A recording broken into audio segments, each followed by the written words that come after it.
I mean, this is our first day together on the practice floor, and we were able to tweak a few things offensively, and we had a good defensive session in terms of watching film and from last night's game, which I thought was a great defensive effort. So, still a long way to go, a lot of work ahead, but we're looking towards the opportunity. Mike, what do you see in the spirit of this team? Well, I mean, the spirit is high. I mean, yesterday morning was kind of low for everybody. When your head coach steps down, that's not easy on anybody. And again, I wish Mike and his family nothing but the best. They gave me an opportunity, along with Dan, his brother, and Phil, to come here and Weber to coach. And they trust in this team in my hands now, so I got to try to make the best of it. What's your biggest challenge now? 23 games left? Winning games. That's the biggest challenge, and taking it one game at a time. But the good thing and the beauty about this league is we control our own destiny. It starts again tomorrow night against the Pacers, who are playing extremely well, and we're still on the outside looking in, and we're trying to get back in the playoff run. What do you remember about playing basketball in the NBA New York way back when?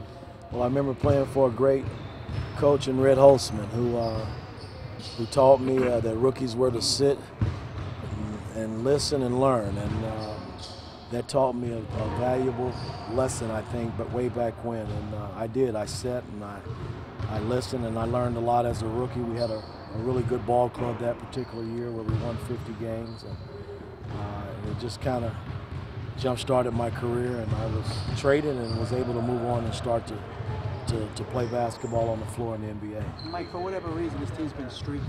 Can you put your thumb on that, and you think that they got a positive streak now moving forward? Well, I mean, I like to think we're feeling good about ourselves, and again, it's me being the coach, I got to hold people accountable as well as myself in terms of pushing these guys to play at a high level.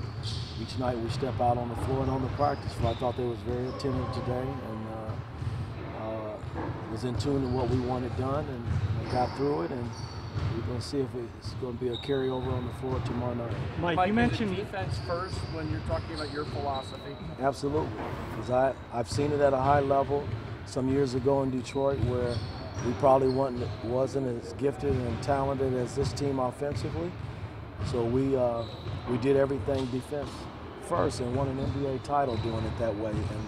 And I think when you get in the playoff run and deep into the playoffs, it's the teams that really defend and rebound. They figure it out offensively, but it's the teams that defend and rebound are the teams that normally come out of a championship run as champions. Mike, you mentioned accountability last night, and then in the locker room, some of the players brought that up without even being asked about it, Amare and Carmelo, and they seem to be welcome to being held accountable by you. Why do you Well, they should be. I mean, we all professional athletes here, players that get paid great money. I'm a professional coach that's got to be held accountable for the players that we put out on the floor, and it should only be that way. Expectations are high. I said that yesterday, and it was high as we came into training camp this year, and it's not going to change as far as I'm concerned. But again, we got to do it on the basketball floor, and I got to push guys to make sure that they get it done. A lot of times the point guard is obviously the extension of the coach. Is that with you and Jeremy a feeling out press, or you actually know what you want to do to stay the same? Well, again, Jeremy's in a learning stage,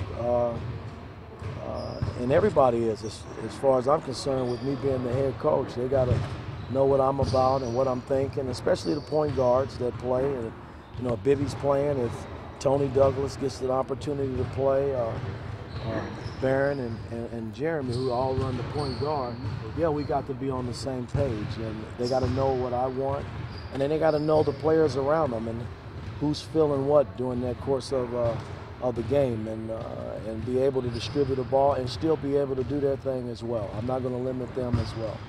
Is it Carmelo's ball club in your mind? Is he the guy? It's everybody's ball club. I want everybody to feel comfortable when I put a guy in the game. If he's got a shot, I want him to feel comfortable about making that shot, but I want everybody to know that when it comes nut-cutting time and I got to get a big shot, I'm going to go to Melo and Amare and guys that have done it. A lot of these guys are young and they're still trying to figure it out. Those guys have been around the block a number of times and they've done it. So they'll be the go-to guys coming down the stretch. Given your Indiana Hoosier ties and Pistons ties, did you talk to Isaiah or Larry Brown about coaching the Knicks? No, I mean, once I got the job, they called and congratulated me. Again, it was a surprise to me. I wasn't expecting this, but again, I'm not scared of a challenge either, and I'm looking forward to this opportunity. I know it's a short period of time. We got 23 games left, and you can rest assured I'm going to try to make the best of it. What was the biggest difference being head coach today as opposed to being the assistant? Well, I mean, again, you're more in control. And I went 6 years, guys, in Atlanta, where I started with a very young team of 18 and 19-year-old young men. And it's not a day that goes by I don't thank the Atlanta Hawk organization for giving me an opportunity to build that basketball team. And unfortunately, I wasn't able to finish the job. It was a good run. And Mike D'Antoni and his family and Mr. Dolan and Grunwald gave me an opportunity to come back. I set out a year, something I hadn't done in many, many years, and it was frustrating to sit and watch, but they gave me an opportunity to come back here where it all started 30-some years ago, and now here I am as the head coach. Mike, how much A big influence. I mean, without a doubt. I mean, I learned a lot playing for Bob Knight. He's a very good friend of mine. He was great for me as a student athlete when I attended IU, and he and our friendship still remains today. And I can pick up the phone and call him, and he can call me and give me advice about coaching. He's the best at coaching, man. I don't care how you cut it. He taught me how to prepare, along with a lot of other coaches that I had an opportunity to play and work with. But he was very personable in terms of how he prepared for games, and when he had enough time, it was pretty damn good. Speaking of coaching, do you want to add some additions to your staff and do Well, little tweaks and stuff? Well, we're going to talk about that today. I'll sit down with Glenn, our general manager, and Alan Houston, and we'll try to come up with the best solution in terms of who we're going to field to come in and help me.